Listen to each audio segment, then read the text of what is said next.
Assalamualaikum warahmatullahi wabarakatuh. Perkenalkan, saya Syafina Rizky Safitri dengan NIM 191020008 dari Prodi Akuntansi. Di mata kuliah Teknik Sosial Perenaran ini, saya akan mempresentasikan tugas Line Canvas tentang mobile banking. Berikut penjelasannya. Berikut adalah bentuk dari Line Canvas-nya. Yang pertama di sini ada problem. Yang kedua itu customer segment. Yang ketiga itu unique value proposition.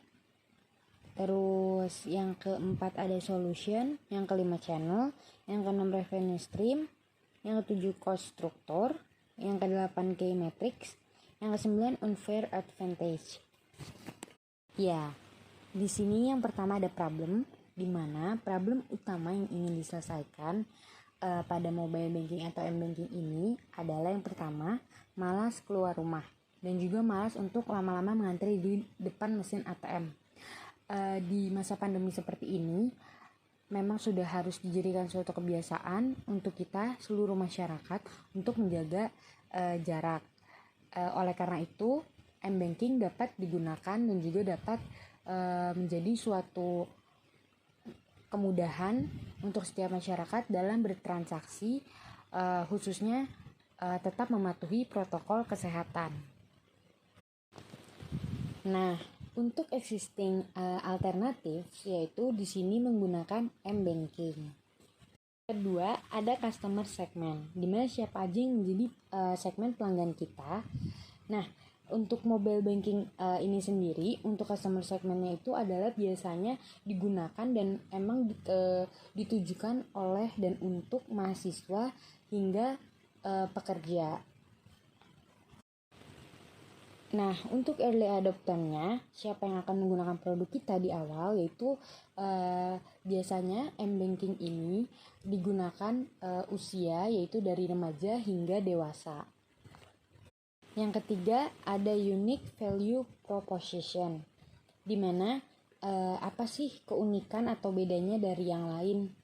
Nah, untuk m-banking ini sendiri, yaitu dengan menggunakan m-banking dapat menghemat waktu, terus juga lebih praktis, tanpa harus keluar rumah untuk mengantri di mesin ATM. Seperti kayak bertransaksi itu memang lebih mudah, praktis, dan juga lebih hemat gitu. Nah, untuk high konsepnya itu sendiri, yaitu di mana konsep produk yang umumnya itu dikenal oleh masyarakat itu sendiri, kalau pada m-banking yaitu dapat diakses melalui handphone. Yang keempat yaitu adalah solution, di mana solusi dari problem-problem yang ada baik itu pada customer segment dan juga unique value proposition. Kalau untuk m-banking itu sendiri, solutionnya itu adalah dengan menggunakan m-banking itu dapat mempermudah proses transaksi yang tidak perlu repot-repot untuk keluar rumah, apalagi untuk mengantri lama-lama di mesin ATM. Seperti halnya kayak masa pandemi seperti ini gitu. Memang sudah seharusnya kita mematuhi protokol kesehatan, jadi memang harus menjaga jarak, terus juga mengurangi dan menjauhi kerumunan atau keramaian di tempat-tempat seperti mesin ATM atau tempat-tempat lainnya seperti itu. Yang kelima yaitu adalah channel, di mana customer segment ini mau atau sudah mendapatkan informasi ini itu melalui apa dan lewat mana. Untuk mobile banking ini sendiri, untuk channelnya yaitu kita melalui penawaran langsung dari bank dan juga iklan di televisi maupun internet. Yang keenam yaitu revenue stream, di mana revenue stream ini adalah menjadi pemasukan utama pada bisnis. Contohnya kalau untuk m-banking sendiri ini yaitu di mana transfer antar bank via ATM, internet banking, SMS banking dan juga mobile banking ini akan dikenakan sekitar dari 2.500 hingga 6.500 per transaksi. Yang ketujuh yaitu cost struktur, di mana biaya-biaya penting yang akan dikeluarkan itu apa saja untuk menambahkan value. Untuk m-banking sendiri yaitu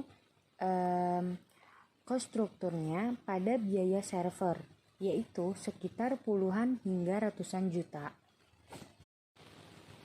Ya, untuk yang kedelapan itu key metrics, di mana bagaimana cara mengukur kemajuan bisnis yang dijalankan. Jadi nih key metrics ini itu sangat membantu dalam mengetahui bagaimana progres dari bisnis yang dijalankan, baik itu setiap hari, setiap minggu, setiap bulan, dan ataupun setiap tahun.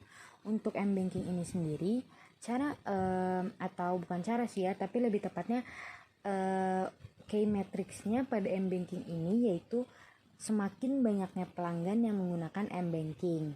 Jadi semakin banyaknya bagaimana si mobile banking ini dapat dihitung, bagaimana cara mengukur jalannya atau progresnya suatu bisnis ini, yaitu dengan semakin banyaknya pelanggan yang menggunakan m-banking, justru semakin value-nya pun semakin tinggi gitu. Dan untuk yang terakhir yaitu unfair advantage, di mana suatu hal yang membuat kompetitor gimana ya, kayak sebuah pesaing itu dapat sulit gitu untuk meniru bisnis yang kita jalani. Kalau untuk mobile banking ini sendiri unfair advantage-nya itu yaitu bagaimana m-banking ini hanya dapat diakses melalui aplikasi yang telah disediakan oleh bank, seperti itu. Baik, berikut penjelasan dan juga presentasi yang dapat saya sampaikan. Kurang lebihnya mohon maaf. Wabillahi taufiq walhidayah. Wassalamualaikum warahmatullahi wabarakatuh.